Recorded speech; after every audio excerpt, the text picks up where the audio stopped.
নজর রাখবো পরবর্তী সংবাদে।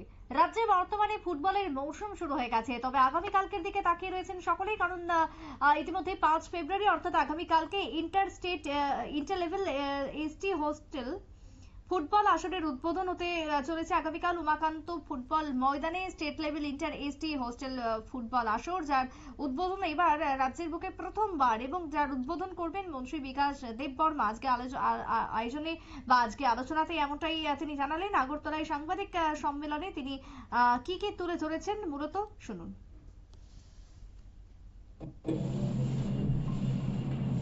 8 তারিখ পর্যন্ত চলবে। এই খেলার উদ্দেশ্য হলো একটাই, যে আমাদের বিশেষ করে আমাদের জনজাতি ছেলেমেয়েরা একটা বিপদে যাচ্ছে। আমাদের ছেলেমেয়েরা মুখ্য উদ্দেশ্য এটাই যে ড্রাগস মুক্ত ত্রিপুরা, নেশা মুক্ত ত্রিপুরা করা। আমাদের এই রাজ্যের জনপ্রিয় মুখ্যমন্ত্রী প্রফেসর ডক্টর মৌলিক সরকারের নেতৃত্বে এই স্লোগানটি নিয়ে আমরা চলছি। আগামী দিন আমরাও চাইব যে আমাদের ত্রিপুরা রাজ্যকে ড্রাগস মুক্ত ত্রিপুরা করা এবং নেশা মুক্ত ত্রিপুরা করা।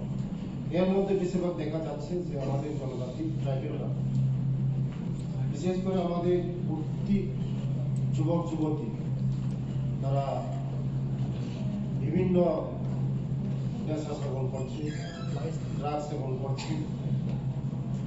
তাই থেকে মুক্তি পাওয়ার জন্যই আজকে আমাদের এই খেলা।